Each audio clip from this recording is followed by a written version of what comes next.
اللهم صل على سيدنا محمد وعلى آله وصحبه أجمعين. هنعمل النهاردة كبد وقوانص على طريقة أمهاتنا، الناس البركة، الناس الجميلة اللي مش هتتعوض أبدا أبدا. الله يرحم كل أم توفت ويخلي كل أم يا رب موجودة كده، ويكون نفسها دايما معاكم.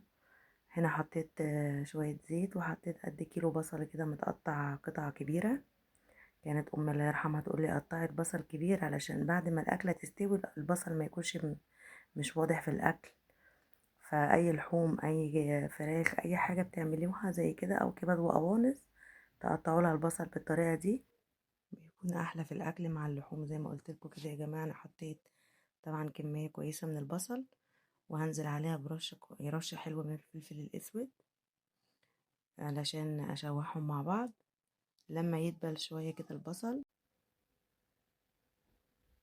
أنا بحب دايما أحط معلقة الفلفل الأسود دي مع البصل، بتخلي البصل ليه طعم تاني وريحة تانية بصراحة.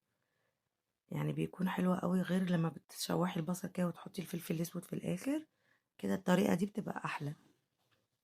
هفضل اشوحه بقى كده شويه لحد بس ما يدبل. انزل بالكبد والقوانص. انا هنا حاطه الاتنين مع بعض، مش هحط حاجه قبل التانية. هي الكبده سليمه، لكن القوانص انا مقطعه الواحده 3، فالاتنين هيستووا في نفس السوا عادي وفي نفس الوقت.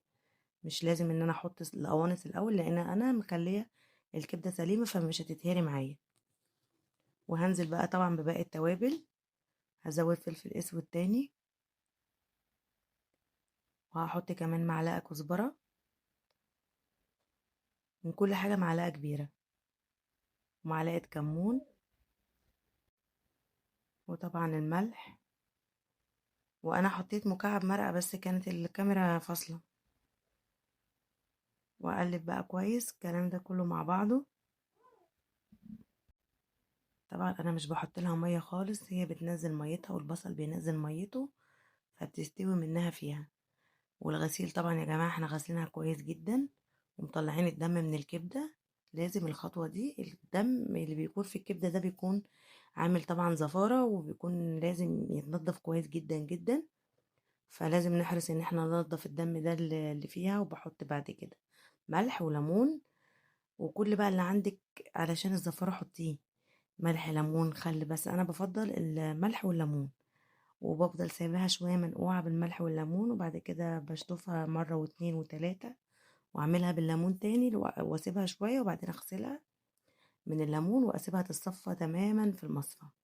ما ينفعش ناخدها كده من اول ما شطفناها ونسويها. لازم تتصفى كويس جدا من مية الشطف، رغم ان هي بتكون مية خلاص احنا متأكدين ان هي نظيفة، بس لازم تتصفى منها تماما.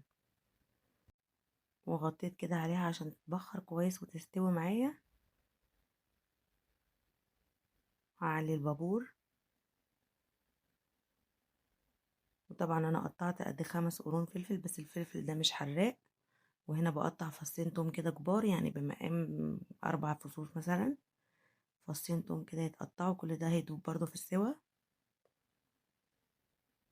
وهحط ورقتين لوري. عندك حبهان ناعم بقى حطي حبهان ناعم.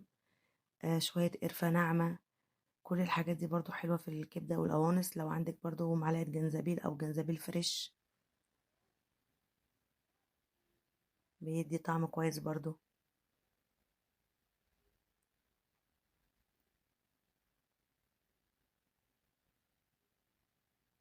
طبعا أنا كل شوية لازم أغطي وبعدين أشيل وأقلب علشان أتأكد إن برضو إيه القوانص استوت معايا، لأن أنا شفتها كانت لسه شوية. زي ما انتوا شايفين نزلت ميتها اهي من غير ما احط لها ولا اي بق ميه حتى. هنا كنت حطيت لها بقى حبه قرفه. دي حبه قرفه ناعمه، خلت ريحتها يعني في حته تانية بصراحه. خلت ريحتها فحفحت اكتر ما كانت مفحفحه من التوابل. القرفه دي وديتها في مكان تاني، وبيبقى طعمها حلو كمان. وطبعا احنا عارفين ان القرفه بتقضي على الزفاره. هنا كنت بدوق كده واحده، لقيتها لسه سنه يعني.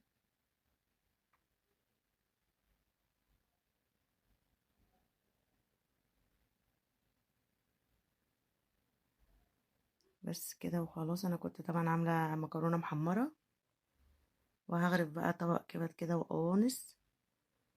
والله طريقتها تحفة تحفة، ويعني على طريقة أمهاتنا زي ما قلت لكم.